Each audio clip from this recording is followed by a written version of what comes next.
What most people don't realize is that we're a lot closer to the themes in The Lord of the Rings than they may think, because more and more that world feels like a mirror to our own. Tolkien believed in tradition, in people being bound to their land, to their ancestors, to their families, and to myth, not hatred but heritage, not a global mess of sameness, but the soul of a people who are connected to their land. Every race in Middle-earth knows who they are: elves, dwarves, men. They aren't ashamed of it, they honour it, they fight for it, they die for it, and that deep sense of identity is what once made the West strong before we forgot who we were. The Shire was England, Gondor was the fading memory of Rome, Rohan a nod to Anglo-Saxon honour. It wasn't just a fantasy world, it was almost like a funeral song for the England Tolkien knew was fading away. Tolkien fought in World War I in the trenches at the Battle of the Somme in 1916, one of the deadliest battles in human history. His experiences in the trenches had a profound effect on his writing, especially the imagery of darkness, industrial destruction, and the loss of innocence you see in The Lord of the Rings. He once said, "By 1918, all but one of my close friends were dead." He watched modernity crush the mythic, so he built a world where the last few men of courage try to hold back the darkness. But I'll now ask something uncomfortable. Is this what democracy was meant to be? Is this constant decline, this slow rot of the soul, just the natural outcome of popular rule?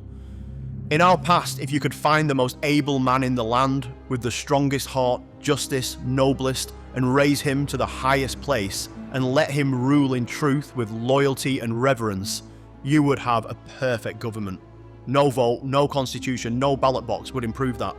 But we live now in a world that no longer looks for its best men, let alone obeys them. We've forgotten the natural law that the man who builds must build with care. Instead, we pile one vote on another, one speech on another, one fraud on another, and when it all falls down, we act surprised. The laws of nature do not forget to act. All the revolutions, the madness of crowds, the misery we see. That's what happens when you let the unworthy people lead, when quacks replace kings, when image replaces ability. And the people, misled, create the madness we see today. Sansculottism, chaos, collapse, not because there is no order, but because we no longer look for it. Because history has never been shaped by crowds, only by great men. Always. Not just poetically, but factually. Every turning point in history has a name, not a party, not a motion in Parliament, but a man. It was Alfred who defended Britain. Luther who stood alone at Worms, Napoleon, Washington, Cromwell, Caesar. These weren't committee decisions, these were acts of will. Men who believed in something so deeply, they bent the world to it. And isn't that what Tolkien believed too? Not in tyranny, not in conquest, but in true kingship, in the return of the rightful ruler, not elected by polls or popularity, but chosen by destiny, tested by trial, crowned only when he is proven worthy. Aragorn didn't take power because he wanted it. He took it because no one else could bear the burden. That wasn't about politics, it was about order, a sacred order restored. That's the idea we've forgotten. That some are born to rule, not for their own sake, but for the good of the land. That leadership is not a performance, but a sacrifice. What do you think? This isn't about what sounds nice or what the TV tells you, but what feels true. Do you really believe this system still works? That this chaos, this corruption, this decline is just how things are meant to be? Or is it time we looked, not backwards, but deeper, to the ancient idea that the best should lead and the rest should follow in honour? Would you follow such a man if you saw him? And that brings us back to the story and what these myths are telling us. Think about the characters and what they're fighting for. Each seems to represent how we feel today in one way or another. Aragorn doesn't want to build a new world, he wants to restore an old one. Frodo doesn't want power, he wants to destroy it. Sam doesn't dream of glory, he just wants to go home. That's not progressivism, that's traditionalism. That's the soul of the West. Duty, sacrifice, and the courage to resist evil even when hope is gone. Do you connect with any of them?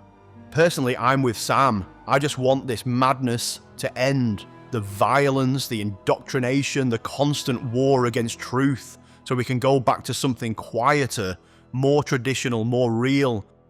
And here's the deeper problem no one talks about.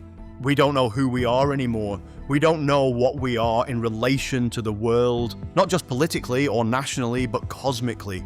What a man really holds deep down, the thing he knows about himself and the universe, about why he exists and what he's meant to do, that is his religion. Even if he never says it out loud, even if he never thinks it through, whatever he believes about his place in the world, that's what defines him. That's what determines his actions, his purpose, his strength, or his collapse. And it's the same for nations. Every civilization is created on an idea of the sacred, on some spiritual truth about man and his place in the cosmos. But if you ask your friend now, what do people actually believe? Nothing. Or worse, they believe in comfort, in safety, in a cult of cool, of trend chasing and self-image, and in personal freedom with no duty. And we wonder why it all feels like it's falling apart. Our people can't survive like that, not because of policy, but because they no longer know what they are in relation to the world around them and the eternal. Once there was order in the West, not abstract, not imagined, but real, visible and alive. An order born of men who believed in something higher than their own greed. They believed in duty, in order, in something higher than themselves. Some people call the Middle Ages the Dark Ages, yet in that darkness there was enlightenment, the light of hierarchy, of sacred duty, of the soul's submission to the eternal. The king knew his place, the subject his, the priest his, the peasant too, not by coercion but by conviction, that each person stood beneath the sky doing the work appointed him. To work was to worship, and to obey in its deepest sense was not servitude, it was harmony, it was belonging.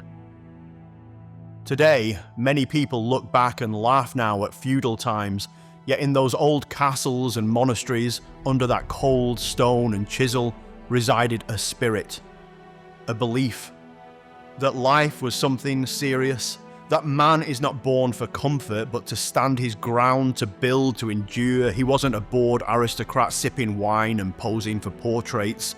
He was born to fight, to bleed, to sacrifice.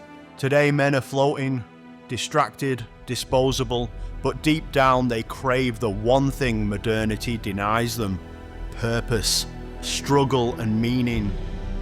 And what now? That world lies in ruin. Broken arches, roofless abbeys, smashed statues with the faces worn off. The order has collapsed. In its place, 1,000 talking men, and not one man worth hearing. Law without justice, rights without responsibility, equality without excellence. The common man's dignity has gone, and the nobleman's duty too. Men now chase votes, not virtue, paper, not power, and no one knows what they serve, only that they serve themselves. But I believe that beneath all the distraction, the scrolling and the slogans, there's still something inside shouting, "Enough lies. Show us what's real." Not the forms, the parliaments, the printed sheets, but the thing itself, the just king, the faithful steward, the true leader who speaks not of pleasing but of ordering, of bringing harmony from the chaos we are experiencing today. Let the decadent class, the ones who broke the nation and now sell slogans in its place, preach the gospel of freedom. But what man needs, what nations need, is not to do whatever they like, but to be what they were meant to be. And for that there must be a sacred structure again, a return, not to the costumes and titles of old, but to the spirit of old, to reverence, to duty, to a sacred right to lead, not by inheritance but earned through strength and merit, of the man chosen by fate, not for comfort, but because no other man could do the work. We must build our culture again. Not protest, not whine, build with our bare hands if needed, with broken tools, build from the ruins of our temples, our towers, our souls. What else is there? To lie down and be ruled by chaos? The time's coming when we start rebuilding piece by piece, no matter how broken it all seems. And not by the chattering class, not by being comfortable, but by those who still remember what order is, and who still believe in their bones that man was made to serve something higher than himself,